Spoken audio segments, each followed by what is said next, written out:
Aku menemukan kotak musik tua di bawah ranjang pengantin kami. Saat membukanya, musiknya berbunyi dan di dalamnya ada foto suamiku dengan wanita lain yang memakai gaun pengantin. Jantungku seakan berhenti berdetak melihat kebenaran yang tak kusangka.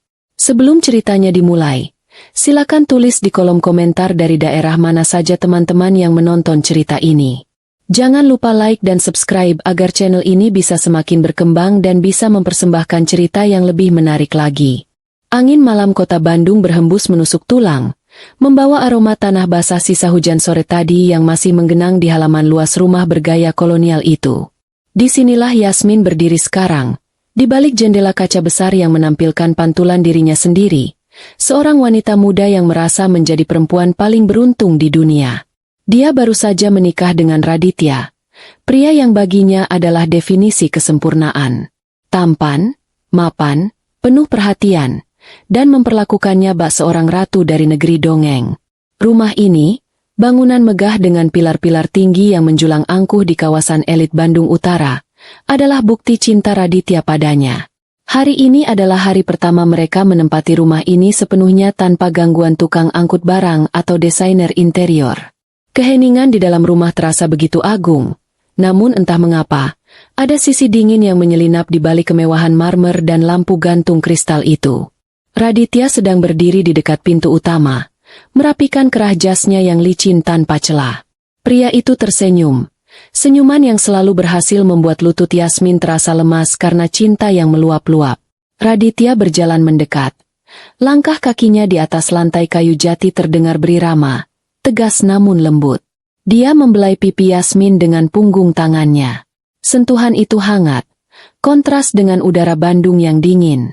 Raditya berkata dengan suara baritonnya yang menenangkan bahwa ia harus pergi ke Jakarta selama 2 hari untuk urusan bisnis mendadak yang tidak bisa ditunda.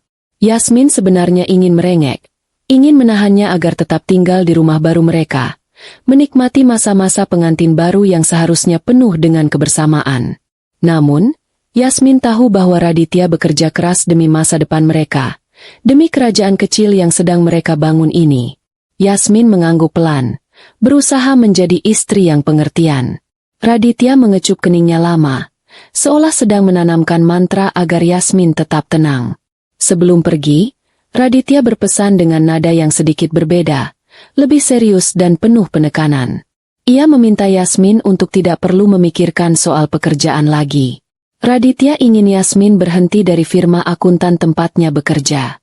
Ia ingin Yasmin menjadi ratu di rumah ini, fokus mengurus rumah tangga, dan membiarkan Raditya yang menanggung seluruh beban dunia. Bagi Yasmin yang saat itu sedang dimabuk asmara, permintaan itu terdengar seperti bentuk perlindungan dan kasih sayang yang luar biasa, bukan sebagai jeruji besi pertama dari sebuah penjara emas yang sedang dibangun di sekelilingnya. Suara deru mesin mobil mewah Raditya perlahan menjauh, menghilang di balik gerbang besi hitam yang tinggi menjulang. Kini, Yasmin benar-benar sendirian. Rumah besar itu mendadak terasa 2 kali lebih luas dan 10 kali lebih sunyi. Suara detak jam dinding antik di ruang tengah terdengar seperti detak jantung raksasa yang mengawasi gerak-gerik Yasmin. Untuk mengusir rasa sepi yang mulai merambat naik ke tengkuknya, Yasmin memutuskan untuk menyibukkan diri. Dia ingin menata ulang kamar tidur utama mereka, tempat yang akan menjadi saksi bisu kehidupan pernikahannya dengan Raditya. Yasmin melangkah menaiki tangga melingkar yang megah. Tangannya menyusuri pegangan tangga yang terbuat dari kayu mahoni tua. Sesampainya di kamar utama, ia memandang sekeliling. Kamar itu luas, didominasi warna krem dan emas, dengan ranjang berukuran besar yang tampak sangat nyaman. Namun, sebagai seorang perfeksionis, Yasmin merasa ada yang kurang pas dengan letak karpet bulu di bawah ranjang. Ia ingin segalanya sempurna untuk kepulangan Raditya nanti. Ia ingin suaminya bangga memiliki istri yang begitu telaten mengurus detail rumah tangga. Dengan semangat menggebu, Yasmin mulai memindahkan beberapa barang kecil. Ia merapikan bantal, melipat selimut dengan presisi, dan akhirnya berlutut di lantai untuk menarik ujung karpet yang sedikit terlipat di bawah kolong tempat tidur. Saat itulah tangannya menyentuh sesuatu yang keras dan dingin. Bukan lantai, bukan pula kaki ranjang. Benda itu terasa asing di sana. Yasmin mengerutkan kening, Rasa penasaran mulai menggelitik benaknya. Ia merabanya lebih dalam. Jari-jarinya menyapu debu tipis yang menyelimuti benda tersebut. Dengan sedikit usaha, Yasmin menarik benda itu keluar dari kegelapan kolong tempat tidur. Debu beterbangan kecil saat cahaya lampu kamar menyinari benda yang kini berada di pangkuannya. Itu adalah sebuah kotak kayu. Bukan kotak biasa, melainkan sebuah kotak musik antik yang terlihat sangat tua namun terawat dengan baik, terbuat dari kayu eboni hitam yang dipoles halus dengan ukiran rumit berbentuk bunga mawar yang merambat di setiap sisinya. Kotak itu terlihat begitu indah sekaligus misterius. Tidak ada nama, tidak ada inisial, hanya ukiran mawar yang tampak seolah-olah sedang menangis. Yasmin bertanya-tanya dalam hati, milik siapakah ini? Apakah ini barang peninggalan pemilik rumah sebelumnya yang tertinggal? Atau mungkin ini kejutan dari Raditya yang sengaja disembunyikan untuknya? Senyum kecil terbit di bibir Yasmin. Pikiran positifnya langsung bekerja, membayangkan bahwa ini adalah hadiah romantis yang disiapkan suaminya. Raditya memang penuh kejutan. Mungkin Raditya sengaja menaruhnya di sana agar Yasmin menemukannya saat sedang bersih-bersih. Sebuah permainan cinta yang manis. Yasmin mengusap permukaan kotak itu dengan ujung jarinya, merasakan tekstur ukiran kayu yang timbul. Ada getaran aneh yang merambat ke ujung jarinya, sebuah perasaan yang sulit dijelaskan.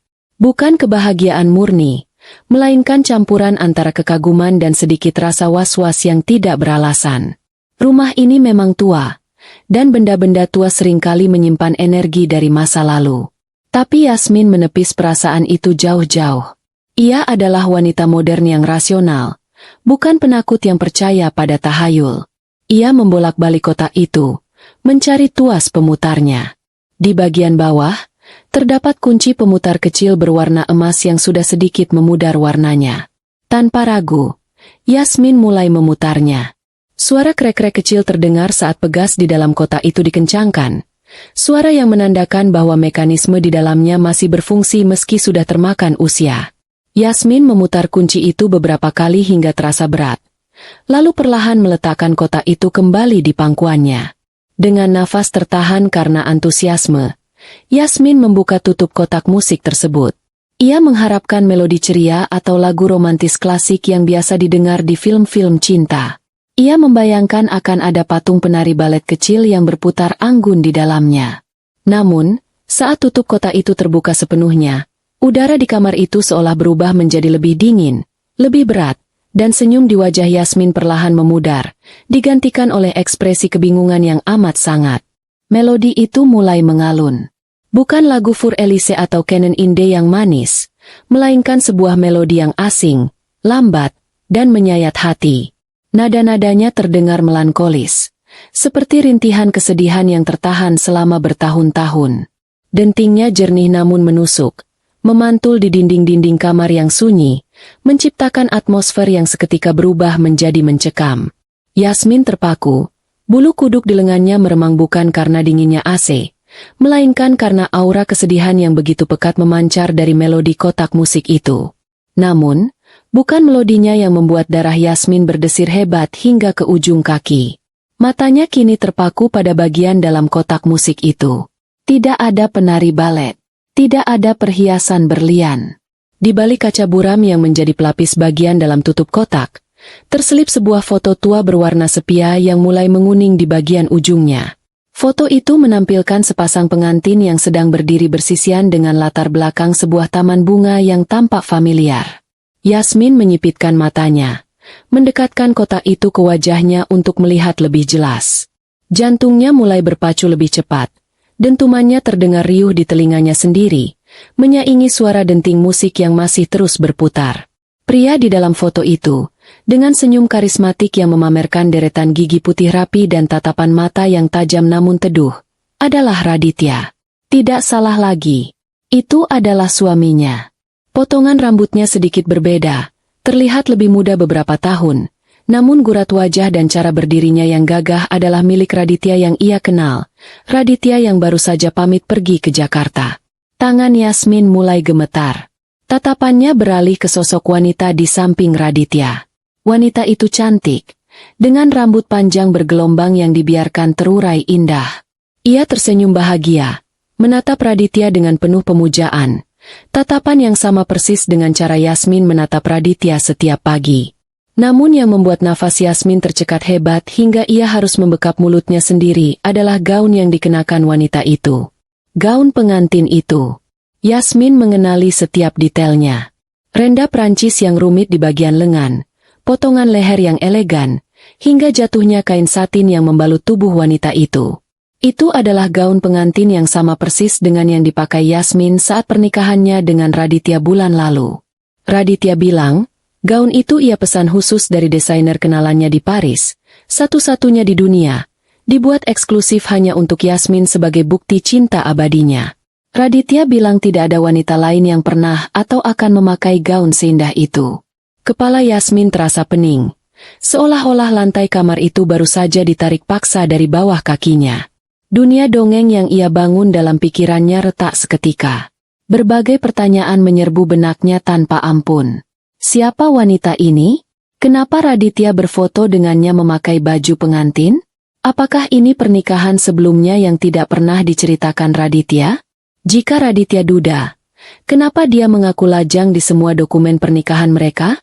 Dan kenapa wanita itu memakai gaun eksklusif miliknya? Rasa mual menyerang perut Yasmin. Ia merasa dikhianati, dibohongi mentah-mentah. Air mata mulai menggenang di pelupuk matanya. Panas dan mendesak keluar. Ia ingin melempar kotak musik itu ke dinding. Ingin menghancurkannya berkeping-keping agar melodi menyedihkan itu berhenti berbunyi. Agar foto itu lenyap dari hadapannya. Namun, rasa ingin tahunya menahan ledakan emosi itu. Yasmin, meski hatinya hancur, memiliki sisi logis yang mulai berteriak memintanya untuk tidak gegabah. Ia perlu tahu siapa wanita ini sebelum ia mengonfrontasi Raditya. Dengan tangan yang masih gemetar hebat, Yasmin mencoba mengeluarkan foto itu dari selipannya. Foto itu terasa rapuh di jari-jarinya yang basah oleh keringat dingin. Saat ia berhasil menarik foto itu keluar, ia membalikannya, berharap menemukan sebuah nama atau tanggal. Kosong. Tidak ada tulisan apapun di balik foto itu. Yasmin mendesis frustrasi. Ia meletakkan foto itu di atas ranjang, tepat di sebelahnya, seolah foto itu adalah bukti perselingkuhan yang nyata. Mata Yasmin kembali tertuju pada kotak musik yang kini sudah berhenti berdenting karena pegasnya habis. Ia meraba bagian dalam kotak itu, tempat yang tadinya tertutup oleh mekanisme musik. Bagian dasarnya dilapisi kain bludru merah marun yang terlihat sedikit gembung, tidak rata seperti kotak perhiasan pada umumnya. Insting Yasmin menajam. Ia menekan-nekan lapisan bludru itu. Ada ruang kosong di bawahnya. Bunyinya terdengar berongga saat diketuk pelan dengan kuku. Yasmin mencari celah di pinggiran kain bludru itu. Kukunya yang terawat mencungkil sisi pojok kain dengan kasar. Tidak peduli jika itu akan merusak keindahan kotak tersebut. Dengan sedikit paksaan, lapisan bludru itu terangkat. Di bawahnya, terdapat sebuah lempengan kayu tipis yang berfungsi sebagai dasar palsu. Jantung Yasmin berdegup kencang lagi. Kali ini karena adrenalin penemuan. Dengan hati-hati ia mengangkat lempengan kayu itu. Di balik dasar palsu itu, tersembunyi sebuah benda kecil yang berkilau tertimpa cahaya lampu. Sebuah kunci. Kunci itu kecil, terbuat dari perak, dengan bentuk gerigi yang sangat spesifik dan rumit. Itu bukan kunci pintu rumah biasa, bukan pula kunci lemari pakaian. Bentuknya mengingatkan Yasmin pada kunci brankas atau kunci laci keamanan tinggi. Yasmin mengambil kunci itu, merasakan dinginnya logam menyentuh kulit telapak tangannya. Pikirannya langsung melayang pada ruang kerja pribadi Raditya di lantai bawah. Ruangan yang selalu tertutup rapat. Raditya pernah bilang ruangan itu berisi dokumen-dokumen klien penting dan data perusahaan yang sangat rahasia. Sehingga Yasmin dilarang keras masuk ke sana, apalagi membersihkannya. Raditya selalu memegang kuncinya sendiri, dan tidak ada kunci cadangan yang diberikan pada Yasmin. Kecurigaan Yasmin kini bercabang menjadi ketakutan yang lebih gelap. Ini bukan sekadar masalah perselingkuhan atau pernikahan masa lalu yang disembunyikan. Seseorang tidak menyembunyikan foto pernikahan dan kunci rahasia di dasar palsu kotak musik jika itu hanya kenangan masa lalu yang manis. Ini adalah rahasia yang sengaja dikubur dalam-dalam. Yasmin menggenggam kunci itu erat-erat hingga buku-buku jarinya memutih. Wajah Raditya yang tersenyum manis di ingatannya kini berubah menjadi seringai yang menakutkan. Apa yang sebenarnya disembunyikan suaminya di ruang kerja itu? Dan yang lebih penting, di mana wanita di dalam foto itu sekarang? Kenapa foto bahagianya berakhir di dalam kotak musik yang disembunyikan di kolong tempat tidur? Seolah-olah dia adalah hantu yang ingin dilupakan? Yasmin berdiri. Kakinya terasa goyah namun tekadnya mulai membaja. Air matanya sudah kering, digantikan oleh tatapan mata yang nyalang penuh tanda tanya. Ia harus masuk ke ruang kerja itu. Ia harus tahu kebenarannya, meskipun kebenaran itu mungkin akan menghancurkan hidupnya selamanya. Dengan kunci perak di genggaman dan foto misterius di tangan lainnya, Yasmin melangkah keluar kamar, menuruni tangga menuju ruang kerja terlarang suaminya, menuju awal dari mimpi buruk yang sesungguhnya. Yasmin berdiri mematung di tengah kamar. Foto wanita itu dan kunci perak kecil di tangannya terasa membakar telapak tangannya. Haruskah ia langsung menyerbu ruang kerja Raditya? Haruskah ia membongkar laci itu sekarang juga? Tapi bagaimana jika Raditya benar? Bagaimana jika ini hanya sebuah kesalahpahaman konyol? Yasmin menggelengkan kepalanya, berusaha mengusir kabut yang memenuhi otaknya. Dia adalah seorang istri. Dia harus percaya pada suaminya terlebih dahulu. Menuduh tanpa bukti adalah racun dalam pernikahan. Dengan tangan yang masih gemetar hebat, ia memutuskan untuk melakukan hal yang paling logis, menelepon Raditya. Jantungnya berdebar kencang. Setiap detak terasa menyakitkan di dadanya saat ia menekan nomor suaminya. Nada sambung berbunyi sekali, 2 kali, 3 kali. Rasanya seperti selamanya. Yasmin hampir menyerah ketika akhirnya terdengar suara berat Raditya yang ia cintai. "Halo, sayang? Tumben telepon. Kangen ya?" Suara Raditya terdengar ringan dan penuh canda. Seperti biasa. Napas Yasmin tercekat. Ia mencoba berbicara, tetapi yang keluar hanyalah isakan tertahan. "Yasmin? Halo? Kamu di sana? Kenapa? Sayang? Ada yang salah?" Nada suara Raditya langsung berubah cemas. "Radit." Yasmin akhirnya berhasil bersuara, meskipun serak dan bergetar. Aku menemukan sesuatu." "Menemukan apa? Uang? Perhiasan pemilik rumah lama?" Raditya masih berusaha melucu, tapi Yasmin tidak bisa tertawa. "Sebuah kotak musik. Di bawah ranjang kita," kata Yasmin pelan. Hening sejenak di seberang sana. Hening yang terlalu lama, yang membuat perut Yasmin melilit. "Kotak musik?" ulang Raditya. Nadanya kini datar. "Dan di dalamnya ada foto," lanjut Yasmin. Air matanya mulai mengalir. "Foto kamu dengan wanita lain. Dia memakai gaun pengantin. Radit, gaun yang sama persis seperti gaun pernikahanku." Yasmin menunggu bantahan, menunggu penjelasan, menunggu amarah. Yang ia dapatkan justru di luar dugaannya. Raditya tertawa. Bukan tawa terbahak-bahak, tapi tawa ringan yang meremehkan, seolah Yasmin baru saja menceritakan lelucon yang konyol. "Ya ampun, Yasmin. Kirain ada apa? Kamu sampai nangis gitu cuma karena itu?" Hati Yasmin terasa seperti diremas. "Cuma? Maksud kamu apa? Radit? Siapa wanita itu?" tuntut Yasmin. Suaranya mulai meninggi. "Sayang, dengerin aku." Suara Raditya berubah menjadi sangat lembut, penuh bujuk rayu yang selalu meluluhkan Yasmin. "Itu foto lama banget. Editan. Dulu, sebelum aku kenal kamu, aku punya mantan pacar yang terus terang aja, sedikit obsesif. Dia nggak terima waktu aku putusin. Dia sampai nekat bikin editan foto kepala dia di badan model gaun pengantin, terus kepala aku di sebelahnya. Dia kirim itu ke aku buat neror. Konyol, kan?" Yasmin terdiam. "Editan?" Penjelasan itu terdengar masuk akal, tapi juga terasa sangat janggal. Tapi gaunnya. "Dia pasti ambil desain gaun itu dari internet. Sayang," potong Raditya cepat. Suaranya sangat meyakinkan. "Desainer kita pasti terinspirasi dari model yang sama. Itu hal biasa di dunia fashion. Kamu tahu sendiri kan? Raditya menghela napas panjang, pura-pura terdengar lelah. Aku kaget kamu semudah itu percaya sama foto sampah kayak gitu. Kamu lebih percaya foto editan murahan itu daripada suami kamu sendiri. Yas? Aku di Jakarta ini banting tulang buat siapa? Buat kita. Buat masa depan kita. Dan kamu di rumah malah curiga yang enggak-enggak.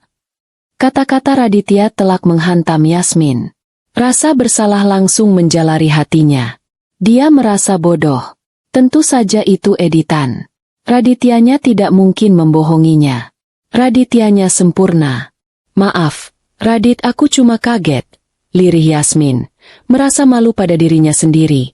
Nggak apa-apa. Suara Raditya kembali hangat. Wajar kamu kaget. Buang aja kotak itu. Sayang. Itu pasti sampah pemilik rumah lama yang gak sengaja diselipin foto editan si gila itu. Udah ya, jangan dipikirin lagi. Aku harus lanjut rapat. Aku cinta kamu, Yasmin. Aku juga cinta kamu, Radit. Panggilan itu ditutup. Keheningan rumah kembali menyergap Yasmin. Dia terduduk lemas di tepi ranjang. Penjelasan Raditya terasa seperti balsam yang menenangkan lukanya. Itu hanya editan. Mantan pacar obsesif. Ya, itu pasti jawabannya. Yasmin menghela napas lega. Ia memandangi foto di tangannya. Senyum wanita itu. Clara, tidak. Wanita editan itu terlihat begitu nyata. Yasmin hampir saja membuang kotak itu ke tempat sampah sesuai perintah Raditya. Namun, saat ia hendak mengambil kotak itu, matanya tertuju pada kunci perak kecil yang masih tergeletak di atas nakas. Raditya tidak menjelaskan soal kunci. Raditya juga tidak menjelaskan kenapa kotak berisi foto sampah itu ada di bawah ranjang pengantin mereka. Benih keraguan yang tadinya hampir mati, kini disirami lagi. Raditya mungkin pandai merangkai kata, tapi insting Yasmin berteriak bahwa ada sesuatu yang salah. Sesuatu yang sangat salah. Yasmin yang naif mungkin akan menelan mentah-mentah penjelasan Raditya. Tapi Yasmin yang baru saja hatinya nyaris hancur, kini memiliki secercah kewaspadaan. Dia tidak bisa membuang kotak ini. Belum. Dia mengambil ponselnya lagi. Kali ini, bukan Raditya yang ia hubungi. Ia membuka kontaknya dan mencari satu nama. Fitri. Sahabatnya sejak kuliah. Seorang pengacara muda yang cerdas, skeptis, dan paling tidak mudah dibohongi di muka bumi. Yasmin menekan tombol panggil. Halo, Yas? Tumben banget nelpon jam kerja? Kangen gosip ya? Sapa Fitri ceria. Fit, aku butuh bantuan kamu, kata Yasmin. Suaranya serius, tidak ada getar ragu lagi. Bantuan sebagai pengacara. Keceriaan di suara Fitri langsung lenyap. Kenapa? Kamu ada masalah apa? Raditya, dia nggak macam-macam kan? Aku nggak tahu, Fit. Aku nggak tahu lagi mesti percaya apa. Desah Yasmin. Ini kedengarannya bakal gila banget. Tapi tolong, dengarkan aku. Yasmin menceritakan semuanya. Kotak musik, melodi aneh, foto, gaun yang identik, dan penjelasan Raditya tentang mantan pacar obsesif. Fitri dia mendengarkan, tidak menyela sedikit pun. Setelah Yasmin selesai, Fitri berdeham. Oke. Pertama, kirim foto itu ke aku sekarang juga. Foto kotaknya, foto wanitanya, sedekat dan sejelas mungkin, kata Fitri dengan nada profesional. Kedua, jangan buang apapun. Simpan kotak itu, simpan kuncinya. Jangan sentuh apapun lagi. Ketiga, Fitri berhenti sejenak.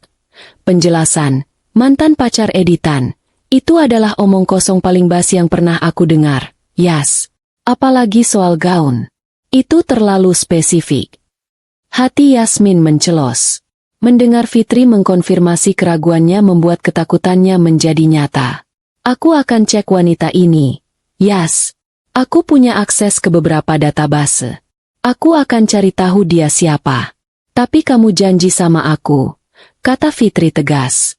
Jangan lakukan hal bodoh. Jangan coba-coba jadi detektif sendirian. Kalau Raditya pulang, Bersikaplah normal. Sepenuhnya normal. Mengerti? Yasmin mengangguk, meskipun Fitri tidak bisa melihatnya. Mengerti, Fit. Bagus. Kirim fotonya sekarang. Panggilan berakhir.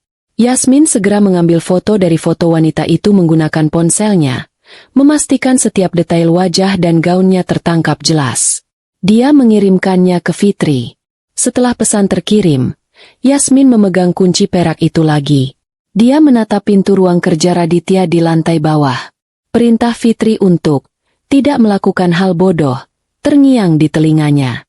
Tapi kunci ini terasa begitu berat di tangannya, seolah memanggilnya untuk digunakan. Keraguan telah ditanam. Dan Yasmin tahu, dia tidak akan bisa tidur nyenyak malam ini.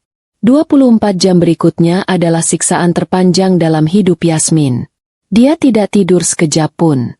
Setiap suara di rumah besar itu membuatnya melompat kaget.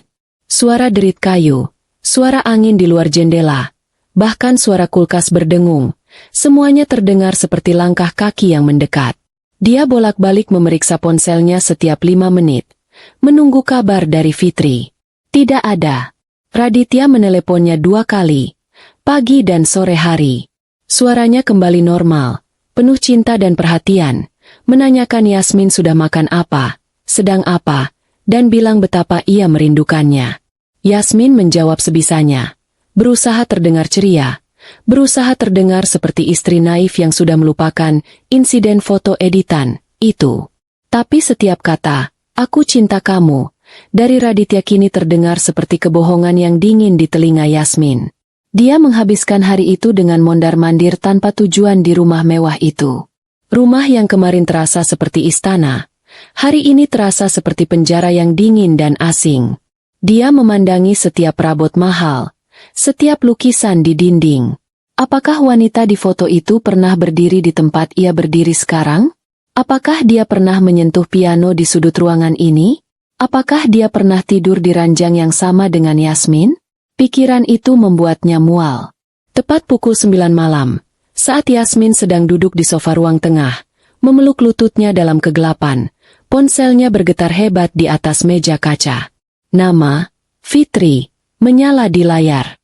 Jantung Yasmin serasa melompat ke tenggorokannya. Dia menyambar ponsel itu dengan tangan gemetar. "Fit?" sapanya. Suaranya nyaris tak terdengar. "Yasmin." Suara Fitri terdengar sangat berbeda. Tidak lagi skeptis atau profesional. Suaranya rendah, tercekat, dan penuh ketakutan. "Kamu di mana sekarang? Kamu sendirian di rumah?" Darah Yasmin terasa membeku. "Iya, aku sendirian. Raditya masih di Jakarta." "Ada apa, Fit? Kenapa suara kamu gitu? Kamu nemuin sesuatu?" Hening sejenak. Yasmin bisa mendengar Fitri menarik napas dalam-dalam, seolah sedang mengumpulkan kekuatan. "Yas, wanita di foto itu, dia bukan editan." Yasmin menutup matanya. Dia sudah tahu. Jauh di lubuk hatinya, dia sudah tahu. "Namanya Clara," lanjut Fitri. Suaranya bergetar. "Clara Anindita. Dia bukan orang sembarangan. Yas. Dia satu-satunya ahli waris perusahaan tekstil raksasa, Anindita Group. Keluarganya salah satu keluarga terkaya di Jawa Barat." Yasmin menelan ludah. Seorang ahli waris kaya. Kenapa Raditya berfoto pernikahan dengannya? Apakah Raditya? "Fitri, apa dia mantan istri Raditya?" tanya Yasmin, takut mendengar jawabannya. "Aku nggak tahu statusnya, Yas. Tapi..." Fitri terdiam lagi. Kali ini lebih lama. "Tapi apa, Fit? Jangan bikin aku gila," pekik Yasmin. Kesabarannya habis. "Yasmin, Clara Anindita dilaporkan hilang. Setahun yang lalu." Seluruh udara di ruangan itu seakan tersedot habis. Yasmin terengah-engah, mencoba bernapas tapi paru-parunya menolak. "Hilang? Bukan selingkuhan. Bukan mantan istri yang diceraikan. Tapi hilang. Hilang maksud kamu diculik?" "Aku nggak tahu," jawab Fitri cepat. "Laporannya buntu. Dia dilaporkan hilang oleh keluarganya sekitar setahun yang lalu, tepatnya 3 minggu setelah pernikahannya. Berita-berita lama yang aku gali menyebutkan kalau suaminya bilang Clara labil secara emosional dan kabur dari rumah karena depresi pasca nikah. Tapi keluarganya, terutama kakak laki-lakinya, nggak pernah percaya. Mereka bilang Clara nggak mungkin kabur. Dunia Yasmin berputar. Pernikahan. 3 minggu setelah pernikahan. Siapa nama suaminya? Fit? Tanya Yasmin, meskipun bibirnya terasa keluh untuk membentuk kata-kata itu. Itu masalahnya, Yas, kata Fitri frustrasi. Berita-berita itu anehnya sangat tertutup soal identitas suaminya. Mereka cuma menyebut, sang suami, atau pengusaha muda. Aku nggak bisa akses laporan polisi lengkapnya secepat ini. Tapi, Yasmin, ini gila. Foto pernikahan Raditya dengan seorang wanita yang hilang setahun lalu, dan wanita itu memakai gaun yang sama dengan kamu. Kecurigaan Yasmin yang tadinya hanya sebatas perselingkuhan atau bigami, kini meledak menjadi sesuatu yang jauh lebih gelap, jauh lebih mengerikan. Ini bukan lagi drama rumah tangga. Ini kasus kriminal. Yasmin berdiri, kakinya gemetar hebat. Dia memandang sekeliling rumah itu dengan tatapan ngeri. Rumah ini, Raditya bilang dia baru membeli rumah ini sebulan lalu sebagai hadiah pernikahan. Apakah Raditya berbohong? Apakah ini rumah Clara? Ya Tuhan, Fit, apa yang harus aku lakukan? Bisik Yasmin. Air mata panik mulai mengalir deras. Dengar, Yas, kamu harus tenang, kata Fitri, berusaha mengendalikan situasi. Aku akan cari tahu lebih banyak. Aku akan coba hubungi kakak laki-laki Clara. Tapi untuk sekarang, kamu harus tetap pura-pura nggak tahu apa-apa. Jangan konfrontasi Raditya. Apapun yang terjadi, jangan. Tapi Yasmin nyaris tidak mendengar instruksi Fitri. Pikirannya terfokus pada satu hal. Benda dingin yang sejak kemarin ia simpan di saku celana rumahnya. Kunci perak kecil itu. Yasmin, kamu masih di sana? Tanya Fitri cemas. Fit, ada satu hal lagi yang belum aku ceritakan, kata Yasmin. Suaranya datar menakutkan. Di bawah dasar palsu kotak musik itu, aku menemukan sebuah kunci. Kunci apa? Aku nggak tahu. Tapi aku tahu kunci itu untuk apa, kata Yasmin. Maksud kamu? Tatapan Yasmin terkunci pada pintu ruang kerja Raditya di lantai bawah. Ruang kerja yang selalu terkunci. Ruang kerja yang menyimpan semua rahasia suaminya. Yasmin, jangan, teriak Fitri di telepon. Jangan lakukan hal bodoh. Tunggu aku. Aku kesana sekarang. Tapi Yasmin sudah menutup teleponnya. Dia tidak bisa menunggu. Dia tidak bisa lagi hidup dalam kebohongan ini. Jika suaminya terlibat dalam hilangnya seorang wanita, dia harus tahu. Dia harus tahu apa yang ada di balik pintu terkunci itu. Dengan langkah mantap yang dipaksakan, mengabaikan lututnya yang serasa seperti jeli, Yasmin menuruni tangga. Dia berdiri di depan pintu kayu jati yang kokoh itu. Dia memasukkan kunci rumah biasa yang diberikan Raditya untuk membuka gagang pintunya. Klik. Pintu ruang kerja itu terbuka. Ruangan itu gelap dan berbau debu bercampur parfum maskulin Raditya. Yasmin menyalakan lampu. Ruangan itu rapi. Terlalu rapi. Hanya ada rak buku tinggi, sofa kulit, dan meja kerja mahoni besar di tengah ruangan. Hati Yasmin berdebar. Dia berjalan mendekati meja itu. Di sisi kanan, ada satu laci yang terlihat berbeda dari yang lain. Laci itu memiliki lubang kunci kecil yang terbuat dari logam perak, bukan kuningan seperti laci lainnya. Tangannya yang gemetar mengangkat kunci perak dari kotak musik. Dia menyejajarkannya dengan lubang kunci itu.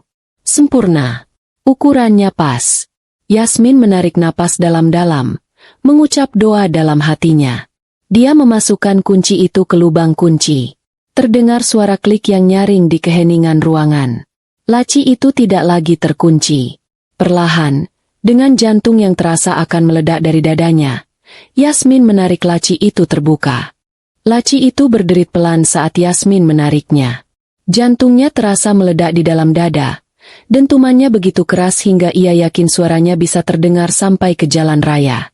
Di dalam laci yang terbuka itu, tidak ada tumpukan dokumen rahasia atau foto-foto lain. Yang ada hanyalah sebuah kotak brankas kecil berwarna hitam pekat. Brankas itu terbuat dari baja. Terasa dingin di bawah jari-jari Yasmin yang gemetar. Ukurannya tidak besar. Mungkin hanya seukuran kotak sepatu orang dewasa.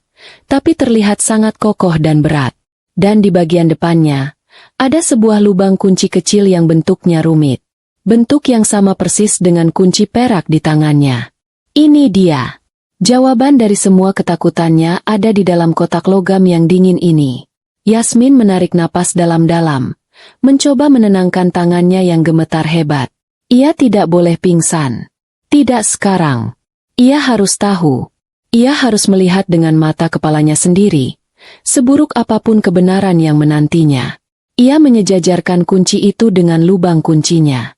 Rasanya seperti potongan teka-teki terakhir yang menemukan tempatnya. Dengan sekali dorongan pelan, kunci itu masuk dengan mulus. Yasmin memutarnya ke kanan. Klik. Suara mekanisme kunci yang terbuka terdengar menggema di ruangan yang sunyi itu. Lebih keras dari suara guntur di tengah malam. Rasanya seperti suara pintu penjara yang baru saja dibuka. Untuk sesaat, Yasmin hanya diam. Ia memandangi brankas itu, takut untuk mengangkat tutupnya. Sebagian dari dirinya berteriak untuk lari, untuk mengunci kembali brankas ini, melempar kuncinya ke sungai, dan melupakan semua ini. Kembali menjadi Yasmin yang naif, yang memuja suaminya, yang hidup dalam dongeng indahnya. Tapi dia tidak bisa. Foto wanita itu, Clara yang dilaporkan hilang, telah menghancurkan dongeng itu selamanya. Dengan gerakan cepat sebelum keberaniannya hilang, Yasmin mengangkat tutup brankas yang berat itu. Bau apek dan kertas tua langsung menyergap indera penciumannya. Di dalamnya, tidak banyak barang. Ada beberapa tumpukan dokumen yang diikat rapi, beberapa paspor dengan foto Raditya tetapi menggunakan nama-nama yang berbeda, dan tumpukan polis asuransi. Mata Yasmin menyapu semua itu dengan cepat. Otaknya mencatat keberadaan paspor-paspor palsu itu sebagai bahaya besar. Namun, yang paling menarik perhatiannya adalah sebuah buku kecil bersampul kulit berwarna coklat tua. Buku itu terlihat usang, dengan tali pengikat yang sudah sedikit rapuh. Itu adalah sebuah buku harian. Tangan Yasmin terulur, seolah ditarik oleh kekuatan gaib. Ia mengambil buku harian itu. Sampulnya terasa lembut di kulitnya. Dengan hati berdebar, ia membuka tali pengikatnya dan membuka halaman pertama. Tulisan tangan di dalamnya rapi, meliuk-liuk indah, ditulis dengan tinta biru. 10 Januari. Aku bertemu pria paling luar biasa hari ini. Namanya Raditya. Dia menolongku saat ban mobilku kempes di Cihamplas. Dia tampan, baik hati, dan entahlah, aku merasa seperti sudah mengenalnya seumur hidupku. Ini konyol. Aku baru mengenalnya. Jantung Yasmin mencelos. Cara mereka bertemu. Raditya juga menolongnya saat mobilnya mogok di parkiran mall. Sebuah kebetulan? Atau sebuah pola? Yasmin membalik halaman dengan cepat. Matanya melahap kata-kata Clara. 14 Februari. Dia melamarku. Di hari Valentine. Aku wanita paling bahagia di dunia. Raditya adalah segalanya bagiku. Dia bilang aku adalah cinta sejatinya. Dan dia ingin menghabiskan sisa hidupnya bersamaku. Kami akan pindah ke rumah baru kami di Bandung Utara setelah menikah. Sebuah rumah tua yang indah. Katanya itu impiannya sejak lama. Rumah ini. Ya Tuhan, ini rumahnya. Ini rumah yang disiapkan Raditya untuk Clara. Yasmin merasa mual. Dia sedang duduk di rumah seorang wanita yang hilang, membaca buku hariannya. 28 Maret. 2 minggu setelah pernikahan. Raditya memintaku berhenti bekerja. Dia bilang aku tidak perlu lelah-lelah mengurus perusahaan warisan ayah. Dia bilang, biarkan dia yang mengurus semuanya. Dia ingin aku santai di rumah, menjadi ratunya. Aku sedikit ragu. Aku mencintai pekerjaanku. Tapi aku lebih mencintai Raditya. Jika ini yang membuatnya bahagia, aku akan melakukannya. Tubuh Yasmin mendingin. Kalimat itu. Kalimat yang sama persis. Raditya juga memintanya berhenti bekerja. Raditya juga bilang ingin Yasmin fokus mengurus rumah. Ini bukan cinta. Ini isolasi. Raditya sedang mengisolasi mangsanya. Yasmin terus membaca. Tangannya semakin gemetar hingga buku harian itu nyaris jatuh. 15 April. Raditya mulai sering membahas soal keuangan kami. Dia ingin kami menggabungkan aset. Dia bilang itu lebih praktis, dan sebagai suami istri, kami tidak boleh punya rahasia, termasuk soal uang. Dia membawakan banyak sekali dokumen untuk aku tanda tangani. Surat kuasa, transfer aset. Aku tidak terlalu mengerti, tapi aku percaya padanya. Dia suamiku. Raditya belum membahas ini dengannya. Belum. Tapi Yasmin tahu itu akan datang. Dia bisa merasakannya. Kepanikan mulai merayapi tenggorokan Yasmin. Dia membalik ke halaman-halaman terakhir. Tulisan tangan Clara tidak lagi rapi. Tulisan itu terlihat acak-acakan, tergesa-gesa, dengan banyak coretan, seolah ditulis oleh tangan yang gemetar ketakutan. 2 Mei. Aku takut. Aku sangat takut. Raditya berubah. Dia bukan pria yang kunikahi. Matanya dingin. Dia marah saat aku bertanya kenapa aku tidak boleh keluar rumah sendirian. Dia bilang itu demi keamananku. Tapi aku merasa seperti tahanan. Aku mencoba menelepon kakakku, Indra. Tapi ponselku selalu tidak ada sinyal di rumah ini. 5 Mei. Aku menemukan dokumen di lacinya. Polis asuransi jiwa atas namaku. Nilainya miliaran. Dan penerima manfaatnya hanya satu. Raditya. Ya Tuhan. Apa yang dia rencanakan? Aku mencoba pura-pura tidak tahu. Aku harus keluar dari sini. 7 Mei. Dia mulai memberiku minuman, obat tidur, setiap malam. Dia bilang itu vitamin agar aku bisa tidur nyenyak. Tapi minuman itu membuatku pusing dan sangat lemah keesokan harinya. Aku pura-pura meminumnya. Tapi kubuang ke wastafel saat dia tidak lihat. Air mata Yasmin mengalir deras, membasahi halaman buku harian itu. Dia tidak bisa bernapas. Dia merasakan teror yang sama seperti yang dirasakan Clara. Dia bisa merasakan dinginnya wastafel, pahitnya kebohongan di lidahnya. Dia membalik ke halaman terakhir. Hanya ada satu kalimat di sana. Ditulis dengan goresan yang sangat lemah. Tintanya nyaris pudar. 9 Mei. Dia tahu aku pura-pura. Malam ini dia memaksaku meminumnya. Dia tersenyum saat aku menelannya. Dia memberiku minuman, obat tidur, setiap malam. Aku tahu aku tidak akan bangun besok. Buku harian itu terlepas dari genggaman Yasmin. Jatuh ke lantai dengan suara debum pelan. Yasmin membekap mulutnya, menahan jeritan horor yang merobek tenggorokannya. Sudah berakhir. Semuanya jelas sekarang. Raditya bukan penipu. Dia bukan bigamis. Dia seorang pembunuh berdarah dingin. Clara tidak hilang. Clara dibunuh. Dibunuh oleh suaminya sendiri, di rumah ini. Dan gaun pengantin itu, gaun yang sama, ya Tuhan, itu adalah piala. Sebuah ritual. Yasmin memuntahkan isi perutnya di lantai ruang kerja yang dingin itu. Dia gemetar hebat. Seluruh tubuhnya kejang karena syok dan ketakutan yang melumpuhkan. Pola itu sempurna. Temukan wanita kaya. Pikat dia. Nikahi dia. Isolasi dia. Kuasai asetnya. Ambil asuransi jiwanya. Lalu singkirkan dia. Dan sekarang, Yasmin menatap pantulan dirinya di layar komputer Raditya yang gelap. Wajahnya pucat pasi. Matanya membelalak ngeri. Dia adalah target berikutnya. Dia adalah target berikutnya. Pikiran itu bergema di kepala Yasmin seperti lonceng kematian. Dia bukan lagi seorang istri. Dia adalah seekor domba yang sedang digiring ke pembantaian. Panik. Panik buta yang memekakan telinga menjalari setiap sel tubuhnya. Dia harus lari. Dia harus keluar dari rumah ini sekarang juga. Dia harus menelepon Fitri. Dia harus menelepon polisi. Yasmin merangkak. Tangannya yang masih gemetar hebat meraih ponselnya di atas meja. Tapi saat ia baru saja akan menekan nomor Fitri, suara yang paling ia takuti di dunia terdengar dari luar. Suara gerbang besi otomatis yang terbuka, diikuti oleh suara deru mesin mobil mewah yang sangat ia kenali. Raditya. Dia pulang. Tidak, dia bilang 2 hari, ini baru 1 hari. Bisik Yasmin pada dirinya sendiri. Napasnya tercekat. Dia pulang lebih cepat. Ya Tuhan, dia pulang. Adrenalin menyuntikkan kekuatan ke dalam tubuh Yasmin yang lemas. Dia tidak punya waktu untuk takut. Dia harus berpikir.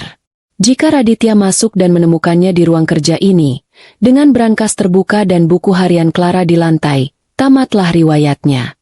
Dia akan menjadi Clara nomor 2 malam ini juga. Bersikap normal. Perintah Fitri di telepon tadi malam terngiang-ngiang. Yasmin memungut buku harian Clara dengan tangan gemetar.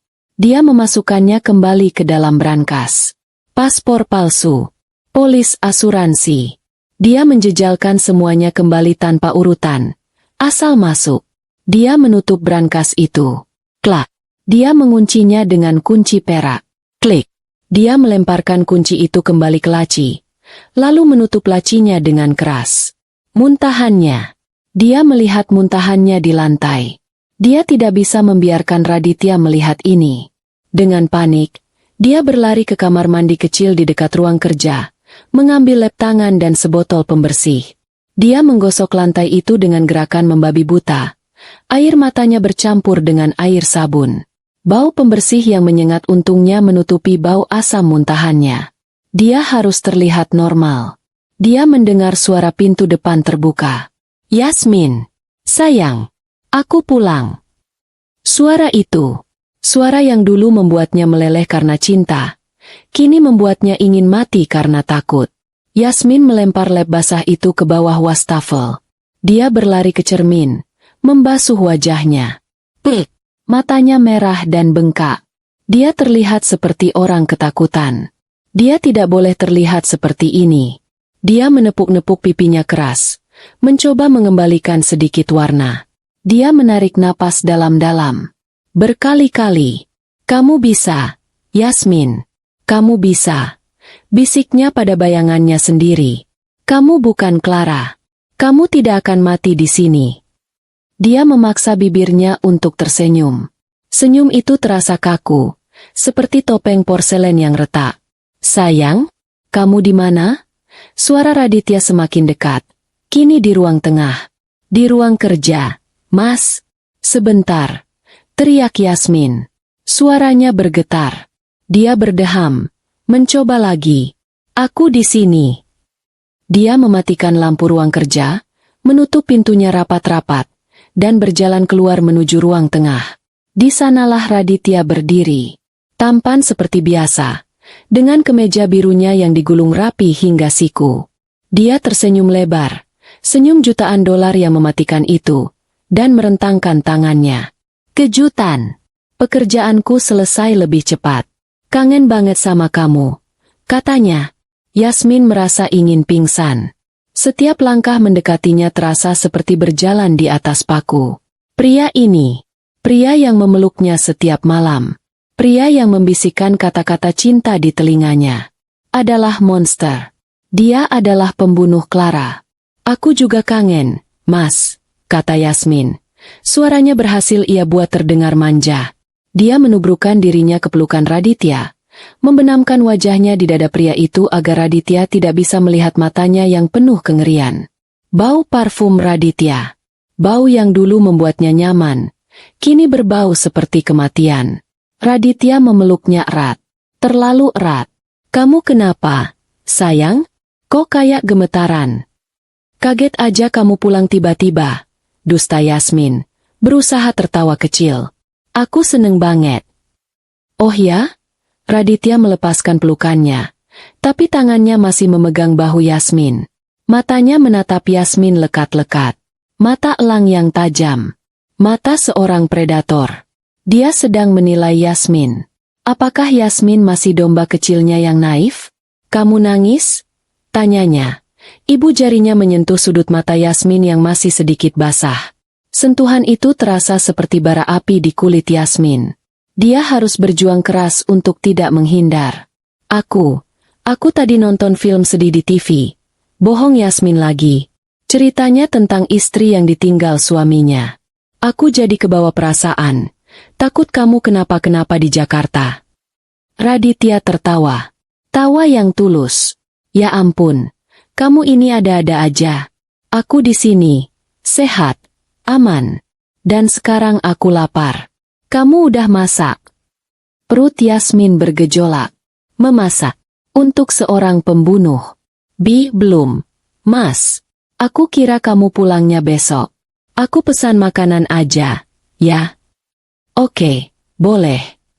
Raditya melepaskan Yasmin dan berjalan menuju sofa, merebahkan dirinya dengan lelah. Akhirnya bisa santai di rumah sendiri. Rumah sendiri. Rumah Clara. Yasmin mengangguk kaku dan berjalan ke dapur. Pura-pura sibuk dengan ponselnya untuk memesan makanan. Tangannya gemetar hebat saat dia mencari aplikasi ojek online. Setiap suara di belakangnya membuatnya terlonjak. Suara Raditya membuka kancing kemejanya. Suara dia menyalakan TV. Setiap gerakan normal kini adalah ancaman. Oh iya, Yas. Panggil Raditya dari ruang tengah. Yasmin membeku. Iya, Mas.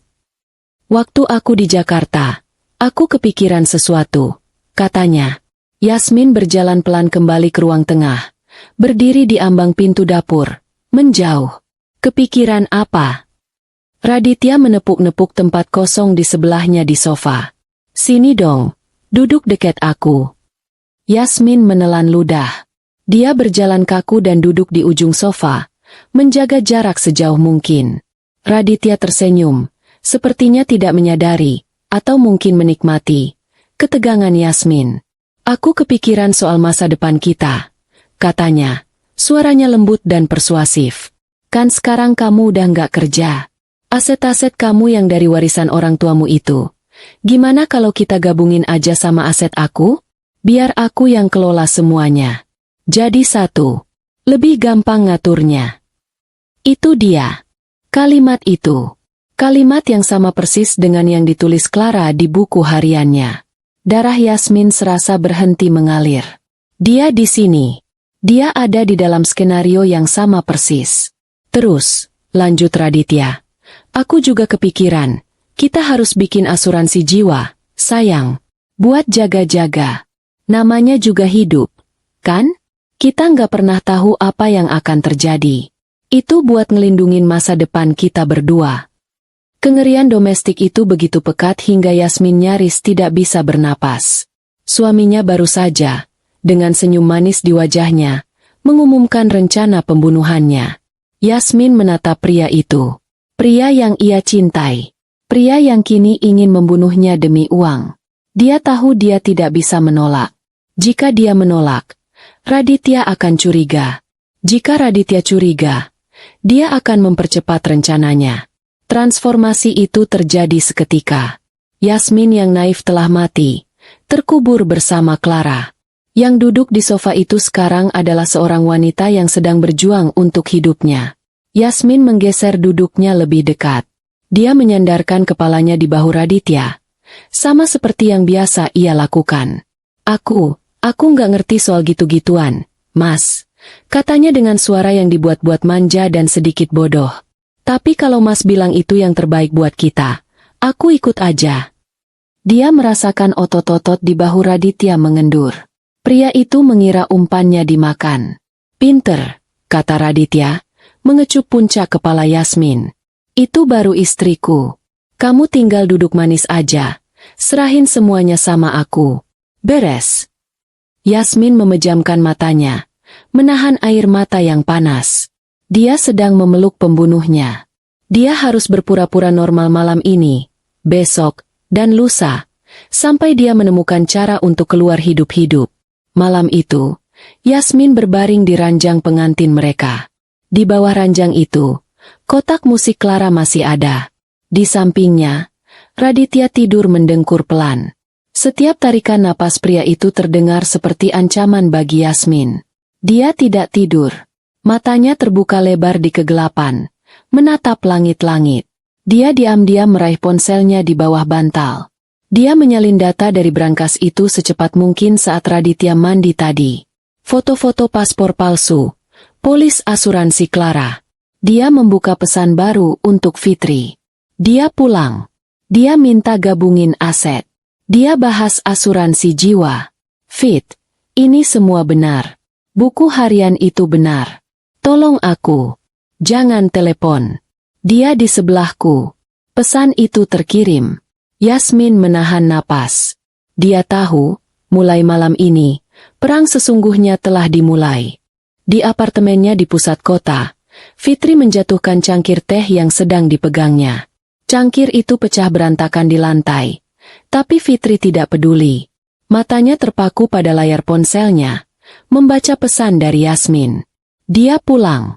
Dia minta gabungin aset. Dia bahas asuransi jiwa. Fit, ini semua benar. Buku harian itu benar. Tolong aku. Jangan telepon. Dia di sebelahku. Darah Fitri terasa mendingin hingga ke tulang. Ini bukan lagi teori. Ini bukan kecurigaan. Ini adalah pengakuan.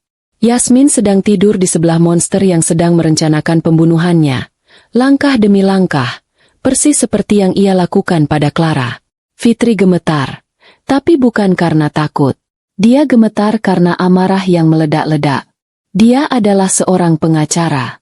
Dia percaya pada hukum. Dan dia tidak akan membiarkan sahabatnya menjadi korban berikutnya. Dia segera bertindak. Dia membuka laptopnya, mengabaikan pecahan cangkir di kakinya. Dia sudah tahu nama Clara Anindita. Dia sudah tahu Clara dilaporkan hilang oleh kakaknya. Kini, dia punya amunisi baru, buku harian, polis asuransi jiwa, dan paspor palsu. Fitri melakukan pencarian cepat di arsip berita lama, kali ini dengan kata kunci yang lebih spesifik. Dia menemukan sebuah artikel kecil, tersembunyi di halaman belakang koran lokal setahun yang lalu, tentang konferensi pers kecil yang diadakan oleh Indra Anindita, kakak laki-laki Clara. Dalam artikel itu, Indra memohon informasi dan menawarkan imbalan besar. Yang paling penting, ada nomor hotline pribadi yang ia siapkan, terpisah dari polisi. Fitri segera menyambar teleponnya. Dia tidak menelepon nomor itu. Itu terlalu berisiko. Dia mencari nama Indra Anindita di database firma hukumnya. Sebagai pewaris Anindita Group, Indra pasti punya jejak korporat. Dan benar saja, Fitri menemukan nama pengacara pribadi Indra. Pukul 11 malam, Fitri sedang duduk di lobi sebuah hotel bintang 5 yang sepi, tempat yang ia pilih karena netral dan ramai kamera pengawas. Seorang pria tinggi, tegap, dengan mata lelah namun tajam berjalan menghampirinya. Wajahnya tampak familiar dari foto-foto di artikel berita. "Ibu Fitri?" tanyanya. Suaranya berat dan penuh kewaspadaan. "Indra Anindita." Pria itu mengangguk. "Pengacara saya bilang ini sangat mendesak. Ini soal Clara." "Ini soal Clara," Fitri mengkonfirmasi. "Dan ini soal wanita lain yang akan menjadi korban berikutnya. Namanya Yasmin." Mata Indra menyipit. "Apa maksud Anda?" Fitri tidak membuang waktu. Dia menceritakan semuanya. Dari awal, kotak musik di bawah ranjang pengantin, foto Clara, gaun pengantin yang identik, kebohongan Raditya tentang editan. Dan puncaknya, pesan teks yang baru saja ia terima dari Yasmin. "Sahabat saya saat ini terjebak di rumah yang sama, menikah dengan pria yang sama yang menikahi adik Anda," kata Fitri, suaranya mantap. Pria itu sedang mengulangi polanya. Isolasi, permintaan transfer aset, dan pembahasan polis asuransi jiwa. Wajah Indra yang tadinya keras, kini terlihat hancur. Dia menunduk, bahunya bergetar. "Aku tahu," bisiknya. "Aku tahu dia tidak kabur. Clara tidak mungkin depresi." Indra mengangkat wajahnya. Matanya memerah karena amarah yang tertahan. "Aku sudah mencarinya selama setahun, Bu Fitri. Aku sudah menghabiskan miliaran untuk menyewa detektif swasta. Tapi pria itu, dia seperti hantu. Dia menikahi Clara dengan nama Arya Wiguna. Setelah Clara hilang, Dia menjual semua aset yang berhasil dia curi atas nama Clara, lalu dia lenyap. Tidak ada jejak. Polisi bilang ini kasus orang hilang biasa. Mereka bilang istri saya mungkin kabur dengan pria lain. Mereka tidak mau mendengarkan saya. Sekarang mereka akan mendengarkan, kata Fitri dingin. Karena kita punya sesuatu yang tidak Anda miliki setahun lalu. Apa? Tuntut Indra. Saksi hidup. Dan bukti kunci. Yasmin bilang. Fitri mencondongkan tubuhnya ke depan. Dia menemukan brankas. Di dalamnya, ada paspor-paspor palsu atas nama Raditya, atau Arya, atau siapapun nama aslinya. Dan yang terpenting, dia menemukan buku harian Clara. Indra terkesiap. Buku harian? Clara punya buku harian. Ya. Dan buku harian itu menceritakan semuanya. Termasuk. Fitri menelan ludah. Kalimat terakhirnya. Dia tahu dia akan dibunuh. Itu adalah pukulan telak bagi Indra. Pria itu memejamkan matanya. Rasa sakit yang mendalam terlukis jelas di wajahnya. Tapi duka itu dengan cepat tergantikan oleh tekad yang membara. Buku harian itu adalah bukti pembunuhan berencana. Kita harus mengeluarkannya dari sana, kata Indra tegas. Tangannya terkepal. Tidak, kata Fitri cepat. Jika kita mengeluarkannya sekarang, pria itu akan kabur lagi. Dia akan lenyap seperti hantu, dan kita akan kehilangan dia selamanya. Kita tidak akan pernah mendapatkan keadilan untuk Clara. Jadi Anda mau membiarkan Yasmin di sana? Sebagai umpan? Tanya Indra, suaranya meninggi. Dia sudah menjadi umpan, balas Fitri. Tapi sekarang, dia tidak sendirian. Kita ada di sini. Anda dan saya. Kita akan menangkapnya. Indra, kita akan menangkapnya kali ini. Tapi kita harus pintar. Kita harus menggunakan umpannya untuk menjebak si predator. Indra menatap Fitri lama. Dia melihat logika dingin seorang pengacara, tapi juga melihat ketakutan seorang sahabat. Dia mengangguk pelan. Apa rencananya? Yasmin adalah aktris kita. Dia harus memainkan perannya. Dia harus setuju dengan semua kemauan Raditya. Setuju untuk menggabungkan aset. Setuju untuk membuat asuransi jiwa. Jelas Fitri. Dia akan membunuhnya lebih cepat. Protes Indra. Tidak jika kita mengendalikan tempat dan waktunya, kata Fitri. Pria ini serakah. Keserakahan adalah kelemahannya. Yasmin akan setuju. Tapi dia akan membuat satu permintaan. Satu permintaan yang terdengar wajar dari seorang istri, naif, yang sedikit gugup. Fitri pun menjabarkan rencananya. Indra mendengarkan dengan seksama. Ini berisiko. Sangat berisiko. Tapi ini satu-satunya kesempatan mereka. Saya akan hubungi polisi, kata Indra. Koneksi keluarga saya. Kali ini, dengan bukti buku harian dan pola yang berulang, mereka harus bergerak. Bagus. Siapkan tim terbaik. Kita tidak boleh gagal, kata Fitri. Dia mengambil ponselnya dan mulai mengetik balasan untuk Yasmin. Pesan itu harus singkat, aman, dan memberinya instruksi yang jelas. Di dalam rumah yang sunyi dan mencekam di Bandung Utara, ponsel Yasmin di bawah bantal bergetar sekali. Dia menahan napas. Menunggu Raditya bergerak. Pria itu tetap tidur mendengkur. Dengan gerakan super pelan, Yasmin menarik ponselnya. Sebuah pesan baru dari Fitri. Aku tidak sendiri. Kakak Clara bersamaku. Nama aslinya Indra. Kami punya rencana. Kamu aman. Ikuti semua maunya. Setuju soal aset.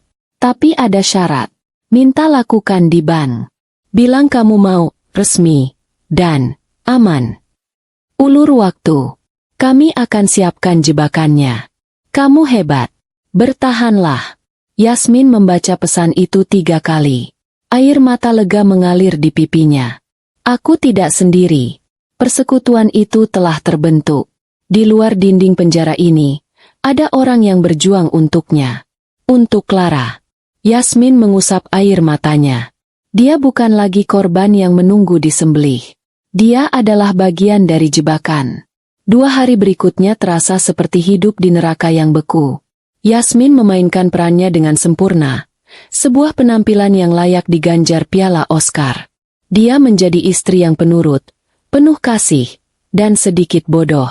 Dia memasakkan Raditya makanan favoritnya, memijat bahunya saat pria itu pura-pura lelah bekerja di ruang kerjanya.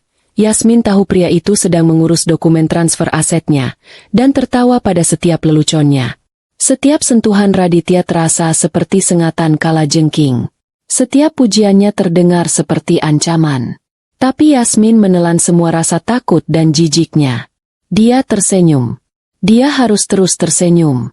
Pada malam ketiga, saat mereka sedang makan malam, Raditya akhirnya mengangkat topik itu lagi. Nada suaranya dibuat ringan, seolah-olah sedang membahas rencana liburan. Sayang, soal dokumen yang aku bilang kemarin, notaris kenalanku bisa datang ke rumah besok pagi. Jadi kita bisa selesaikan semuanya dengan cepat, katanya sambil tersenyum. Jantung Yasmin berdebar kencang. Ini dia. Saatnya. Yasmin meletakkan sendoknya. Dia memasang ekspresi ragu-ragu, sedikit cemas, persis seperti yang ia latih di depan cermin kamar mandi. Mas. Panggilnya pelan. Iya, sayang. Kenapa? Tanya Raditya. Senyumnya sedikit memudar, digantikan tatapan waspada. Aku bukannya nggak percaya sama Mas. Sama sekali bukan. Yasmin memainkan jarinya di atas meja. Tapi, ini kan asetnya besar, Mas. Peninggalan satu-satunya dari almarhum ayah dan ibu. Dia menatap Raditya dengan mata yang sengaja ia buat berkaca-kaca. Aku agak gugup. Aku takut salah. Aku takut nggak ngerti. Raditya mengulurkan tangan dan menggenggam tangan Yasmin. Hei, kan ada aku. Aku yang akan urus semuanya. Kamu tinggal tanda tangan aja. Aku tahu, Mas. Tapi... Yasmin menarik napas. Boleh nggak kita lakukannya di bank? Maksudku, di bank tempat aku simpan semua surat-surat berhargaku. Di sana kan ada manajer investasiku.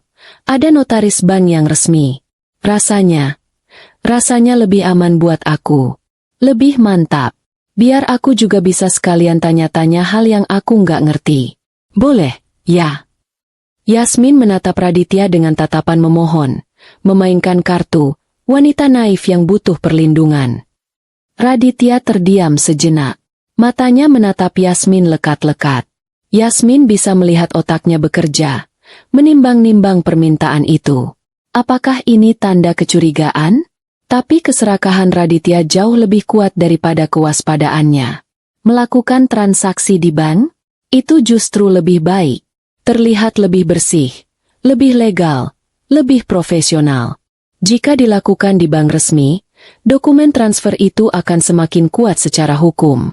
Dia mengira Yasmin hanya seorang wanita bodoh yang gugup soal uang besar. Senyum Raditya kembali merekah, lebih lebar dari sebelumnya. Dia mengira dirinya sangat pintar karena berhasil mengendalikan Yasmin sepenuhnya. Tentu saja boleh, sayang, katanya. Suaranya terdengar lega. Itu ide yang sangat bagus. Kamu memang pintar. Tentu kita lakukan di bank kamu. Biar kamu merasa tenang dan aman. Itu yang paling penting. Yasmin tersenyum lega. Senyum yang tulus karena bagian pertama rencananya berhasil. Makasih ya, Mas. Kita bisa atur hari Jumat? Biar sekalian akhir minggu. Jumat. Sempurna, kata Raditya. Malam itu juga, setelah Raditya tidur, Yasmin mengirimkan pesan singkat ke Fitri. Jumat, Bank Sentral Cabang Dago. Jam 10 pagi. Balasan datang instan. Diterima. Jebakan disiapkan. Jangan bawa apapun selain diri kamu.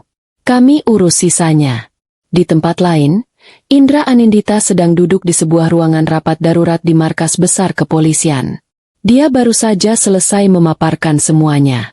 Data polis asuransi Clara, foto paspor-paspor palsu, dan yang terpenting, salinan foto halaman-halaman kunci buku harian Clara yang berhasil didapat Yasmin saat Raditya mandi, yang dikirimkannya bersamaan dengan pesan darurat pertama.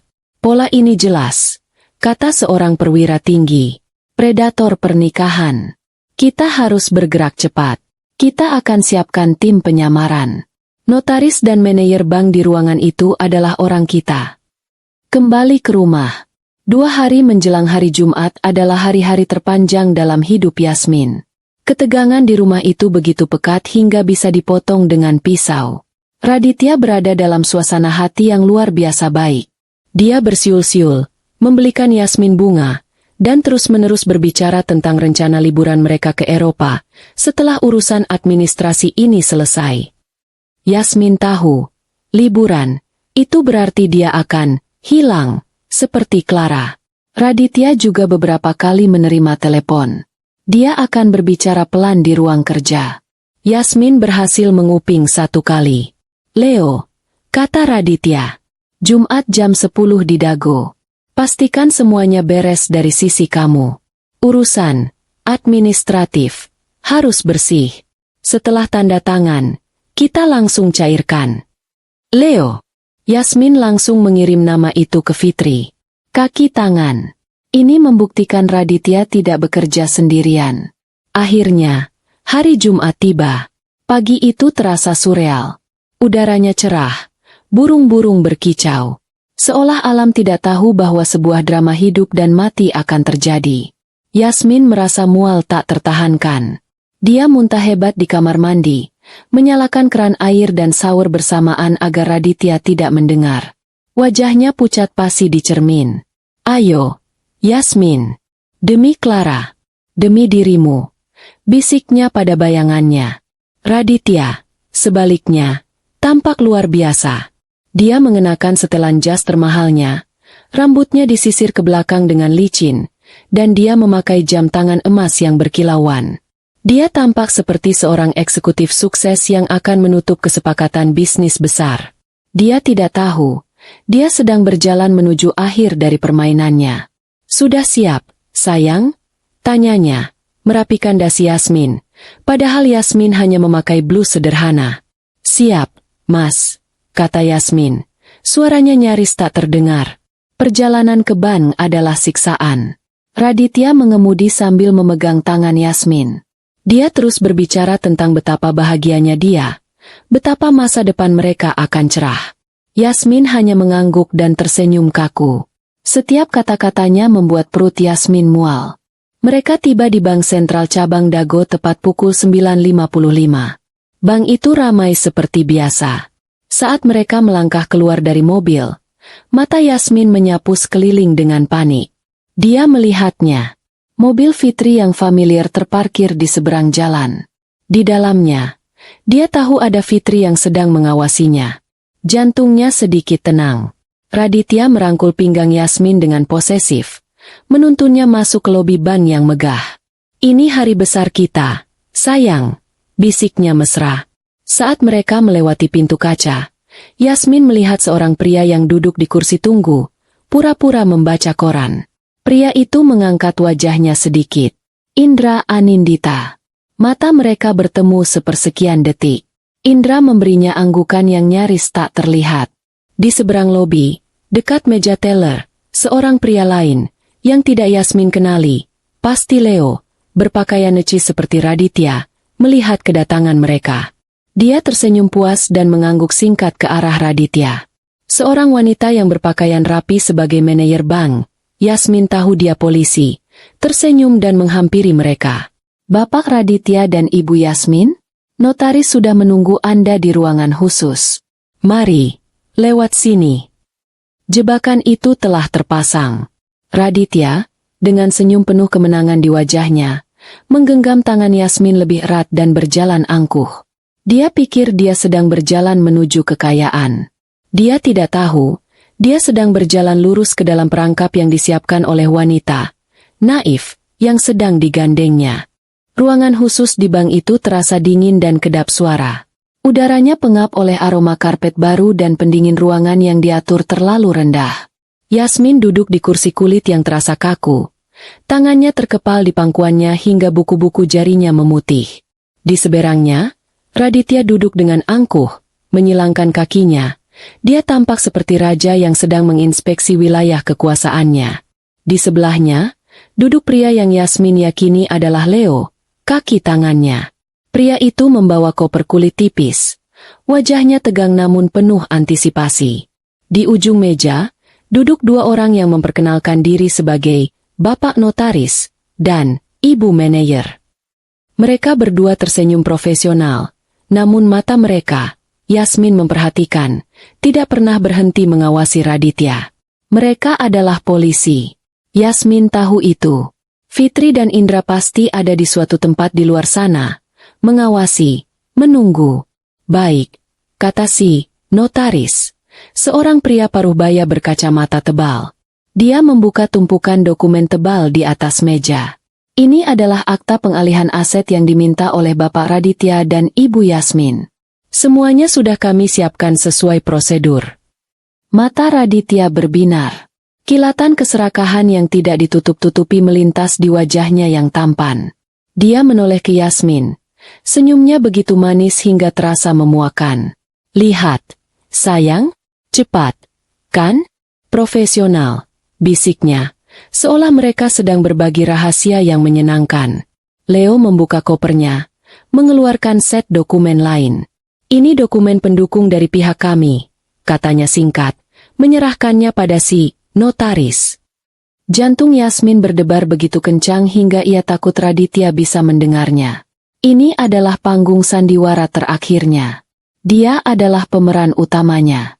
Ibu Yasmin, kata si manajer bank, suaranya lembut namun tegas. Apakah ibu sudah membaca dan memahami semua isi dokumen ini? Ini adalah pengalihan penuh seluruh aset warisan Anda kepada suami Anda, Bapak Raditya. Raditya tertawa ringan. Tentu saja dia sudah paham. Kami sudah membahasnya. Istri saya percaya penuh pada saya. Iya kan, sayang? Yasmin mengangkat wajahnya. Dia menatap lurus ke mata Raditya. Mata yang pernah ia puja, yang kini terlihat seperti mata ular yang dingin. Dia mencoba mencari sisa-sisa pria yang ia cintai. Tidak ada. Yang ada hanya predator yang lapar. Iya, Mas, bisik Yasmin. Baik, kata si notaris. Dia mendorong pena mahal dan satu dokumen paling atas ke arah Yasmin. Kalau begitu, silakan Ibu Yasmin tanda tangan di sini. Ruangan itu hening. Semua mata tertuju padanya. Pena itu tergeletak di atas kertas. Menunggu. Ini adalah saatnya. Titik di mana Clara tidak punya pilihan. Tapi Yasmin punya pilihan.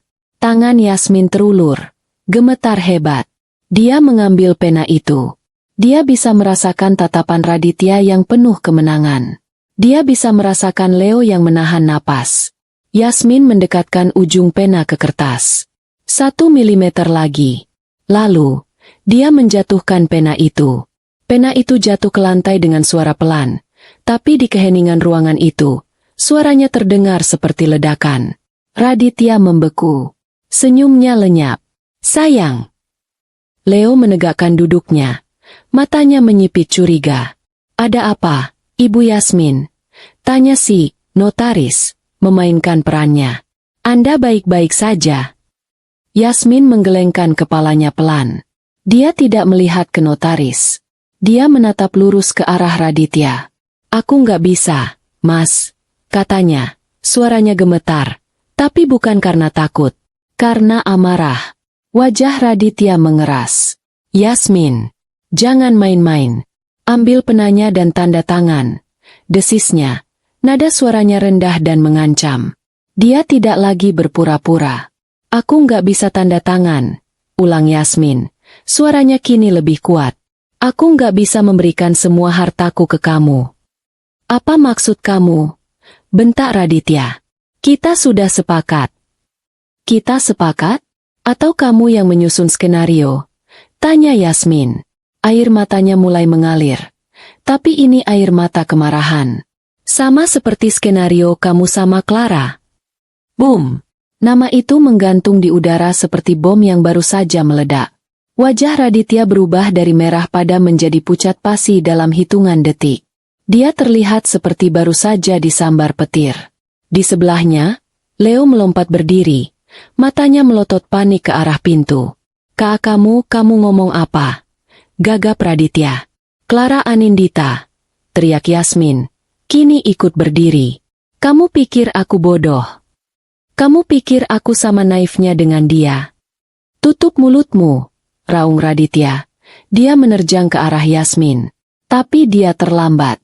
"Polisi, jangan bergerak." Si notaris dan si manajer bank melompat dari kursi mereka. Dalam sekejap, mereka bukan lagi pegawai bank yang kaku. Mereka adalah petugas yang sigap. Masing-masing sudah mengeluarkan senjata dan mengarahkannya ke Raditya dan Leo. Pintu ruangan itu didobrak terbuka. Dua petugas berseragam masuk, diikuti oleh Indra Anindita, yang matanya berkilat-kilat penuh amarah yang terpendam selama setahun. "Arya Wiguna, alias Raditya," teriak si notaris. "Anda ditangkap atas dugaan penipuan, pemalsuan dokumen, dan pembunuhan berencana terhadap Clara Anindita." Leo tidak melawan. Dia langsung mengangkat tangannya tinggi-tinggi. Wajahnya pucat karena ketakutan. "Saya nggak tahu apa-apa soal pembunuhan. Saya cuma urus dokumen." "Dia otaknya," teriaknya panik, menunjuk Raditya. Tapi Raditya, dia adalah predator yang terpojok. Dia menggeram seperti binatang buas. Dia melihat Yasmin, satu-satunya penyebab kehancurannya. Dengan gerakan putus asa, dia mencoba meraih Yasmin untuk dijadikan sandera. "Yasmin, awas!" teriak Indra. Tapi Yasmin sudah siap. Dia menendang kursi ke arah kaki Raditya, membuatnya tersandung. Tepat saat itu, petugas berseragam meringkusnya dari belakang, membantingnya ke meja. "Lepaskan! Kalian gak punya bukti apa-apa." Raditya meronta-ronta di atas meja. Dokumen-dokumen transfer asetnya berhamburan di wajahnya. "Ini semua jebakan. Istriku gila." Indra berjalan mendekat. Dia melempar sebuah map ke atas meja, tepat di depan wajah Raditya yang tertelungkup. Map itu terbuka, memperlihatkan foto-foto salinan buku harian Clara. "Ini buktinya, bangsat," geram Indra. "Kalimat terakhir adikku. Untuk Clara." Raditya terdiam. Dia melihat buku harian itu. Tamat. Yasmin berjalan mendekati suaminya, mantan suaminya. Dia menatap wajah tampan yang kini penuh keringat dan kebencian itu. Dia menunduk. "Dan untukku," bisiknya. Petugas memborgol tangan Raditya dan Leo di belakang punggung mereka. Rencana sempurna itu hancur berantakan. Saat Raditya digiring keluar, matanya terkunci pada Yasmin. Tatapan itu penuh kebencian. Bagaimana kamu bisa tahu?" desisnya, tidak percaya. Yasmin menatapnya dengan dingin. Dia tidak lagi takut. "Rencana sempurna kamu gagal total, Mas," kata Yasmin, suaranya tenang. "Gagal hanya karena satu kotak musik tua yang lupa kamu buang." Wajah Raditya menunjukkan keterkejutan total. Kotak musik. Benda sepele itu. Dia digiring pergi. Keterkejutan itu membeku di wajahnya. Di lobi bank, Fitri berdiri menunggu. Dia berlari memeluk Yasmin yang kakinya mendadak terasa lemas. "Kamu berhasil, Yas. Kamu berhasil," isak Fitri. Yasmin menangis dalam pelukan sahabatnya. Bukan tangis kesedihan. Itu adalah tangis kelegaan. Mimpi buruk itu akhirnya berakhir. Persidangan itu menjadi berita utama di kota Bandung selama berminggu-minggu. Media menjulukinya, "Kasus pengantin kotak musik." Ruang sidang selalu penuh sesak oleh wartawan dan warga yang penasaran. Raditya, atau Arya Wiguna, nama aslinya, dan Leo didudukan di kursi pesakitan. Raditya mencoba segalanya.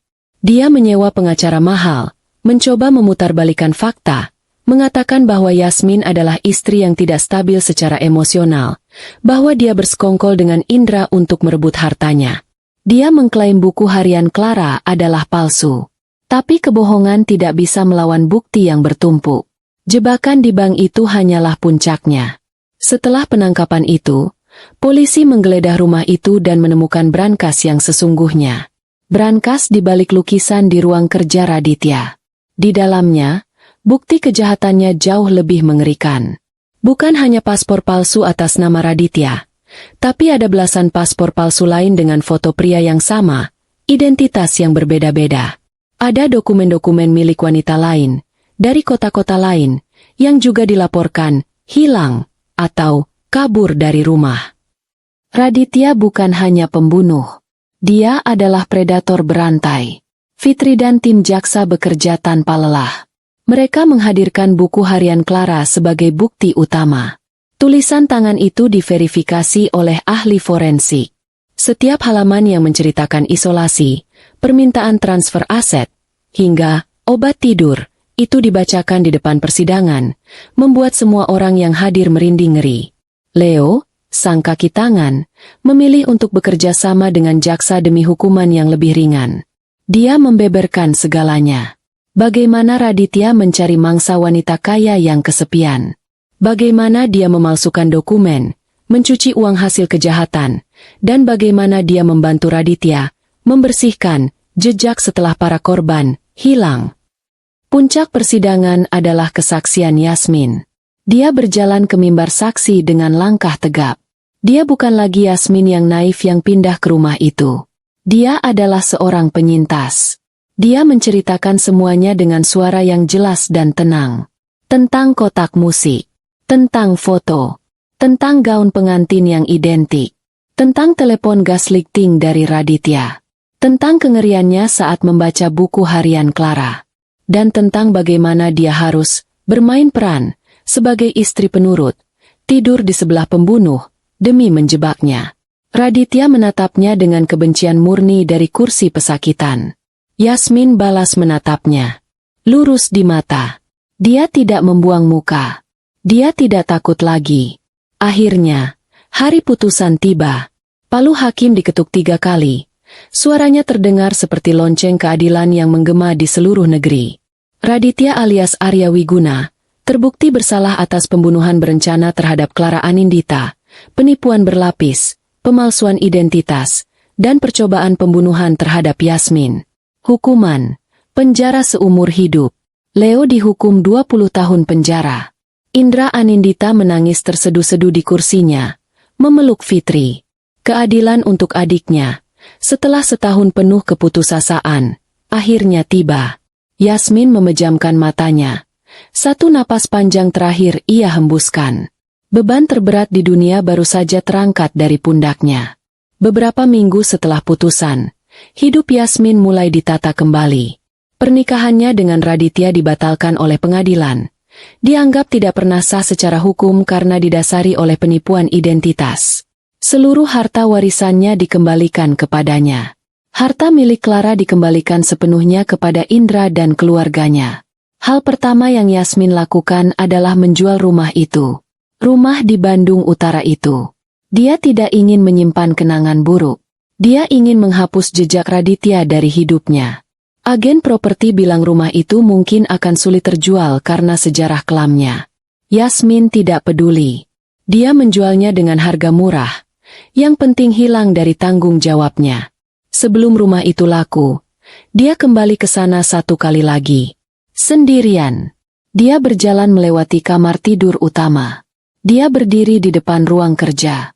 Tidak ada lagi rasa takut. Hanya rasa hampa.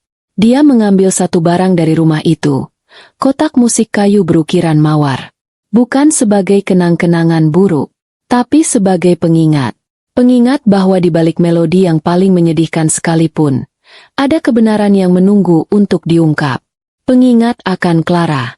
Dan pengingat akan kekuatannya sendiri. 1 tahun berlalu. Di sebuah jalan yang teduh di pusat kota Bandung, sebuah bangunan baru yang bersih dan modern baru saja diresmikan. Tidak ada kemewahan yang mencolok, hanya suasana yang hangat dan menyambut. Di depannya, tergantung papan nama sederhana namun penuh makna, Yayasan Cahaya Clara. Yasmin, Fitri, dan Indra berdiri di depan pintu masuk, menyambut tamu-tamu pertama mereka. Setelah persidangan, mereka bertiga memutuskan untuk menyalurkan duka dan trauma mereka menjadi sesuatu yang positif. Mereka mendirikan sebuah lembaga bantuan hukum gratis, khusus untuk perempuan korban penipuan, kekerasan domestik, dan gaslighting. Indra menyumbangkan sebagian aset Clara untuk mendanai yayasan. Fitri mengundurkan diri dari firma hukumnya untuk menjadi kepala divisi hukum di sana. Dan Yasmin, dia adalah direktur operasionalnya. Dia yang menemui para wanita yang datang, mendengarkan cerita mereka, meyakinkan mereka bahwa mereka tidak gila, dan bahwa mereka tidak sendirian. Yasmin yang dulu naif telah hilang. Yasmin yang dulu hidup dalam dongeng telah mati. Yang berdiri di sana hari itu adalah Yasmin yang baru. Seorang wanita yang ditempa oleh api pengkhianatan, namun tidak hancur. Dia tidak hancur. Dia terlahir kembali. Lebih kuat, lebih bijaksana, dan siap untuk menyalakan cahaya bagi mereka yang masih terjebak dalam kegelapan.